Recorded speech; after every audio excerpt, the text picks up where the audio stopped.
ಪತ್ರಿಕಾಗೋಷ್ಠಿಯ ನಿಮಿತ್ತ ವೇದಿಕೆ ಮೇಲೆ ನನ್ನ ಜೊತೆ ಆಸೀನರಾಗಿರ್ತಕ್ಕಂಥ ಎಲ್ಲ ಆದರಣೀಯ ಗಣ್ಯ ಮಹನೀಯರೇ ಮತ್ತು ಬೀದರ್ ಜಿಲ್ಲೆಯ ಎಲ್ಲ ನನ್ನ ಪತ್ರಿಕಾ ಸ್ನೇಹಿತರಿಗೆ ನಮಸ್ಕಾರಗಳು. ಬೀದರ್ ಜಿಲ್ಲೆಯಲ್ಲಿ ಬಹುತೇಕ ಇಡೀ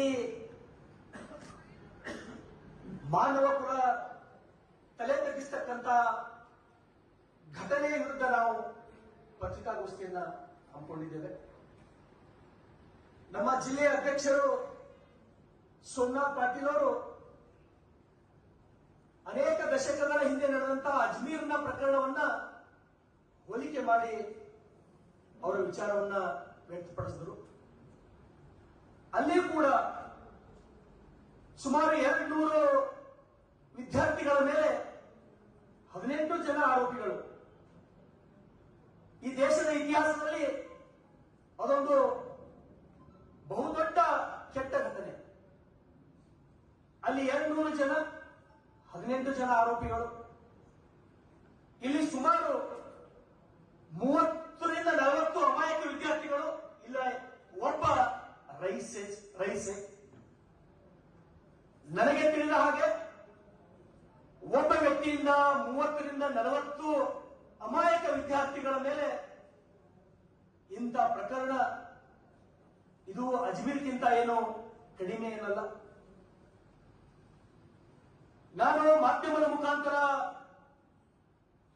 ಸರ್ಕಾರಕ್ಕೆ ವಿನಂತಿಯನ್ನ ಮಾಡ್ತೇನೆ, ಆಗ್ರಹವನ್ನ ಮಾಡ್ತೇನೆ. ರೈಸೇಕ್ ಅಂತಕ್ಕಂಥ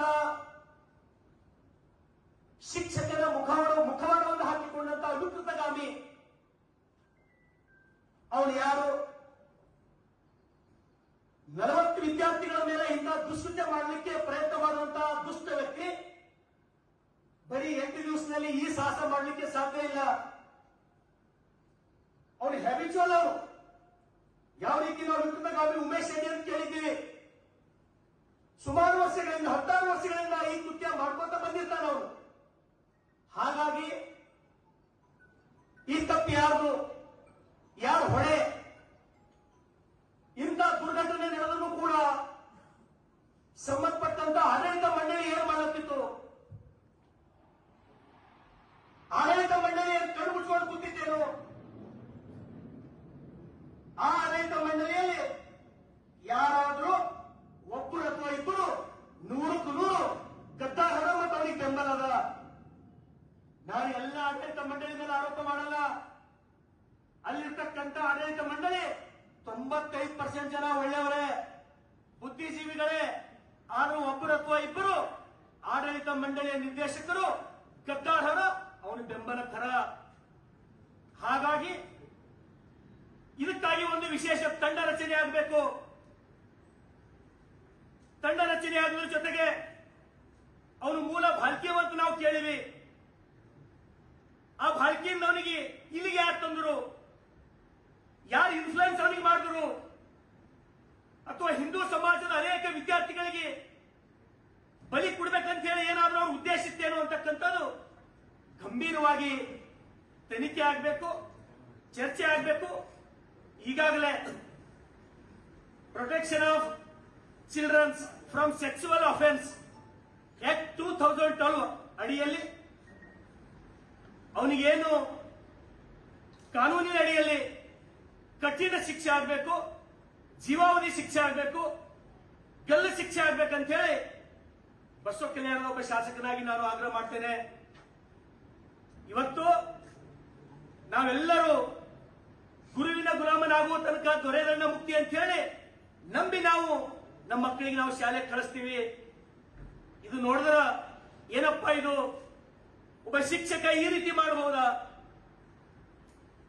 ಒಬ್ಬ ಯಾರೋ ಹಿರಿಯರ ಜೊತೆ ಅಧ್ಯಕ್ಷರು ತೋರಿಸಿದ್ರು, ಮೊಬೈಲ್ ಒಳಗೆ ಸಂಭಾಷಣೆ ಮಾಡ್ತಾನೆ ಅವನು. ಹೌದು, ನಾನು 3-4 ಜನ ಜೊತೆ ಮಾಡೀನಿ, ನಾನು ತಪ್ಪು ಮಾಡೀನಿ, ಅಲ್ಲಿ ಲಾಜಿಗೆ ಒಯ್ದೀನಿ ಅಂದ್ರೂ ಕೂಡ ಇದು ಸುದ್ದಿ ಆಗಲ್ಲ. ಜಾಸ್ತಿ ಏನಾರೇ ಮಾತಾಡಕ್ ಹೋದೆ ಅಂದ್ರೆ ನಮ್ಮ ಮೇಲೆ FIR ಹಾಕ್ತಾರೆ ಬೀದರ್ ಜಿಲ್ಲೆಯೊಳಗೆ. ಬಕ್ರೀದ್ ಸಮಯದೊಳಗ 40 ಆಕಳುಗಳು ಹೋಗಿ ಖಟ್ಗರ್ಗಲ್ಲಿ ನಾನು ಹೊರಗೆ ತಂದ್ರ ನನ್ನ ಸ್ವತಂತ್ರ ವ್ಯಕ್ತಿ ನನ್ನ ಮೇಲೆ ಎಫ್ಐಆರ್ ಮಾಡಿಸ್ದ. ಅಂತ ವಾತಾವರಣ ಈ ಜಿಲ್ಲೆಯೊಳಗ.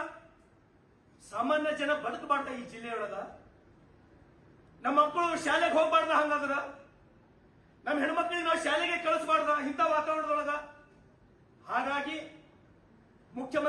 ಮುಖ್ಯಮಂತ್ರಿಗಳಿಗೆ, ಗೃಹ ಮಂತ್ರಿಗಳಾದಂತಹ ಪರಮೇಶ್ವರ್ ಸಾಹೇಬರಿಗೆ ನಾನು ವಿನಂತಿಯನ್ನು ಮಾಡ್ತೇನೆ. ಸರ್, ತಾವು ಒಂದ್ಸಲ ಕೂಡಲೇ ಆ ಸ್ಥಳಕ್ಕೆ ಬರ್ರಿ.